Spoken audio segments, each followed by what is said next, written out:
magkakaroon po na sinabi may inandak from Department of Health na sinasabi facility mapping and needs assessment, pati po ginawa yung rationalization plan. Minapa po ang buong countries to see ilan talaga ang functional existing health facilities. Ilan sa mga facilities na ito ang mayroong kumpletong human resource, mayroong mga sabing equipment, at pag-estado ng mga facilities nito. Then, ano yung rationalization plan? Yung bang kanilang distribution, tama ba? Based on the needs of the population. So, yung operation ng service delivery, mayroong 3 levels or 3 tiers. Ang 3 tiers na ito, dati, noong unang nag-circulate pa sa 4th tier, kasi mayroong second level where most of the midwives facilities belong. Yung sinasabi natin mga line-in, mga birthing centers. Pero based on the drafted policy, ginawa siyang 3 levels. Yung 3rd tier is this, ano yung SIMO? Comprehensive Emergency Obstetric and Neonatal Care. Usually, ito ang pinatakin sa referral facility. Sa provincial, ito usually ang provincial hospitals.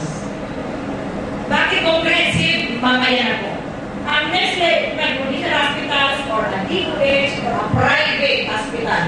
So nakikita na po ninyo, we have already factored in partnerships with the private sector. Next, ang second tier yun ang basic emergency obstetric and neonatal care. And usually, ang mag-qualify dito sa classification yung core district hospital sa government or a similarly capable private or public facilities. Ito ang nalagdan lang po na hindi kasali doon sa UNICEF ang WHO standard yung pagkakaroon na ng blood transfusion capacity. Kasi usually yung blood transfusion, doon yan sa mga third zero. Sa zero siya. Bakit nagkaroon dito ng blood transfusion? Base sa sabi ni Secretary, if the number 1 cause of death among mothers who are delivering pregnant women is hemorrhage, karapatan pamamaraan lang po na tugunan ito, and this can be answered through the availability of access to blood transfusion. Yung first year, doon karamihan sa atin pumapasok sa first year sa community health service, yung sa community level providers, at saka yung sinasabi po natin women's health team or the community health team. Ano ang composition nito? The women's health team is usually headed by the team leader is a midwife. Then, ang kanyang members is a barangay, a nutrition barangay health worker, SW, a BNS, or a BSPO. So, BSPO yung Service Point Officer of Population. Anong ginagawa nito women's health team? Sila po ang magmamaster listing sa lahat ng buntis doon sa kanilang lugar. Sila ang mag-pregnancy tracking to make sure na alam na sino ang may mga komplikasyon, sino ang kandidato magkaroon ng mga untoward incident later on. Sila ang mag-remind that you are not attending your antenatal check-up. Sila rin ang mag-monitor sino ang mga namamatay na mga pregnant women or nanganak na mga nanay doon sa kanilang lugar. I will not go over this individually. Tingnan na natin yung sinasabi natin continuum of services. So, ang ibig sabihin ko sa policy dito na dapat mayroon siya sinasabi seamless, patuloy-tuloy na serbisyo based on the life cycle na dinadaanan po natin. So, kung mag-umpisa ka na pinanganak, the newborn, pagkalabas from the neonatal stage, ikukunin ka na doon sa child survival program. From the child survival program, papasok ka na sa adolescent package, health package. From the adolescent health package, yun ang pre-pregnancy package. Then from the pre-pregnancy package, pasok ka na doon sa pregnancy for those who will get pregnant. Then after that, pagkapanganak ko ng babae, doon na siya ikukunin sa sinasabi natin, the Women's Health Service package. Ganun po ang sinasabi. So yun naman, ano yung mga natin-lista? Yun po ang sinasabi natin entitlements sa mga nanay kung sila ay nagpupunta sa mga clinics. Yun ang mga dapat ibibigay ng health providers. Next slide please.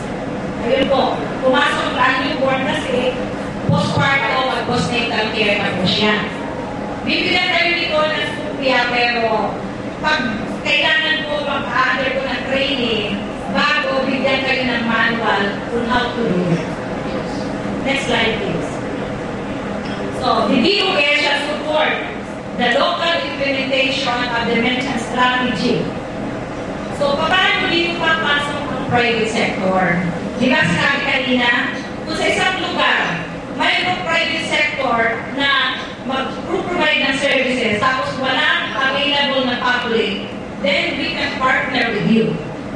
Ang ibig sabihin sa partnership na yan ay ano magiging advantages pagkakaroon ng partnership. You can access grants, performance-based grants. You can join the local consortium of health providers. Pwede ang isang level kayo, ngayon may birthday home kayo, di ba? So if you want to be accredited to deliver BMO services, i-connect kayo sa public or private facility who can do the other services na hindi pa nyo kaya. So, bakit advantageous sa inyo? If you can join the group or the partnership, you can access medical benefits na mas mataas kaysa regular maternal maternity care package. Next slide. At isa pa, sa training, di ba nagtanong paano kung itong area ay walang public hospital o facility, pero mayroong private clinic existing who can do the job. Then, DOH will support you in terms of capacity building. Kasi mayroon na tayong training ngayon, ang ating training consortium in-establish, ang original is Pavelia. Mag-i-enroll doon, may tuition, may morality data, then you'll be given a certificate as a BMO or SIMO qualified provider. Yan na yung mga manual operations. I'm happy to announce that last Sunday, nag-launch ang Department of Health na sinasabi natin manual operation in this new policy of mentioned strategy. At ibig sabihin, napirman na po, then we can now go ahead with the dissemination and training. So, ipapalaganap na po ang polisiyan dito kasi ang manual operation na pirman na po sa Secretary. So, last Sunday, that was the kick-off day for the celebration of Safe Motherhood Week. May 10 to 15 ang celebration.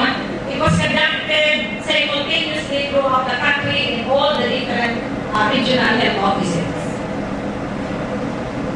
Next slide, please. Yan. May nag-iwan pa po ng ano dyan. You can have it printed later on as your guide. Next slide, please. So yun na. Nang pirmahan ko yung bagong policy ng mentioned strategy, nakita ko yung need to fast-track all the activities. That's why another DPO was signed, creating the task force to fast-track the implementation.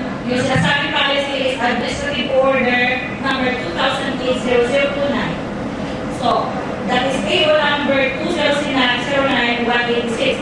Yan ang task force creation. I am the one chairing the task force. Ang members ng core group are people coming from the maternal, the women's health, and the child health program. So, yan ang task force creation. Yung mga composition, marami ko silang acronyms, lahat yung acronyms sa Department of Health.